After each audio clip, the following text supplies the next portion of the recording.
लगातार कई दिनों की बारिश के बाद आज हमारी टोकरियों में हमें रेशम के कीड़ों के अनगिनत छोटे छोटे अंडे मिले हैं। इन्हें हम एक मुलायम कपड़े से ढककर कुछ दिनों के लिए छोड़ देते हैं ताकि इनमें जीवन की ऊष्मा बनी रहे और ये सुरक्षित रूप से विकसित हो सके। पूरे 7 दिन बाद जब नन्हे बच्चे अंडों से बाहर आने लगते हैं, तब हम ताजी शहतूत की पत्तियां काटकर उनके ऊपर छिड़कते हैं ताकि वे तुरंत भोजन पा सके और उनकी पहली वृद्धि तेजी से हो सके। करीब 10 दिनों बाद जरूरी हो जाता है कि इन बच्चों को बड़ी जगह दी जाए जहाँ वे ज्यादा पत्तियां छट करके और भी तेजी से बढ़ सके। लेकिन इन्हें हर दिन ताजी पत्तियां देना अनिवार्य होता है क्योंकि बासी या कम भोजन मिलने पर ये बीमार पड़ सकते हैं और विकास रुक जाता है। फिर 15 से 17 दिन के बीच ये नन्हे कीड़े इतने बड़े हो जाते हैं कि इन्हें और विशाल स्थान पर भेजा जाता है जहाँ वे अपनों के साथ आराम से रह सके और अपनी पीढ़ी बढ़ा सके। अब इन्हें पत्तियां काटकर देने की जरूरत नहीं रहती, बस बड़ी बड़ी पत्तियां रख दी जाती हैं और ये उन्हें बड़े मजे से छट कर देते हैं क्योंकि इन प्यारे कीड़ों का जीवन सिर्फ 45 से 55 दिनों का होता है। इसलिए इनके विकास की हर प्रक्रिया बड़ी तेजी से चलती है और उम्र के 25 से 26वें दिन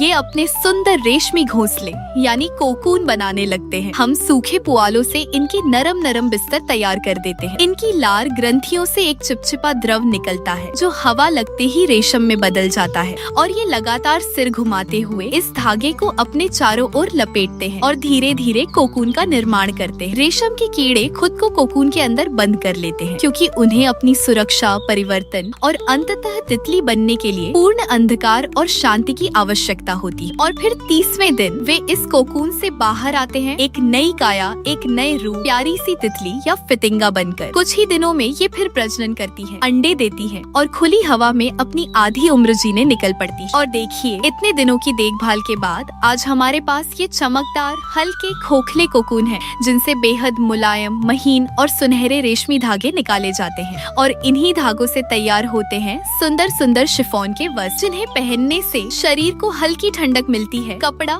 बादलों सा मुलायम लगता है और पूरा लुक राजसी, नाजुक और बेहद आकर्षक दिखता है। ये वस्त्र 100% हमारे देश की खूबसूरती, कारीगरी और प्यार की झलक लिए होते हैं।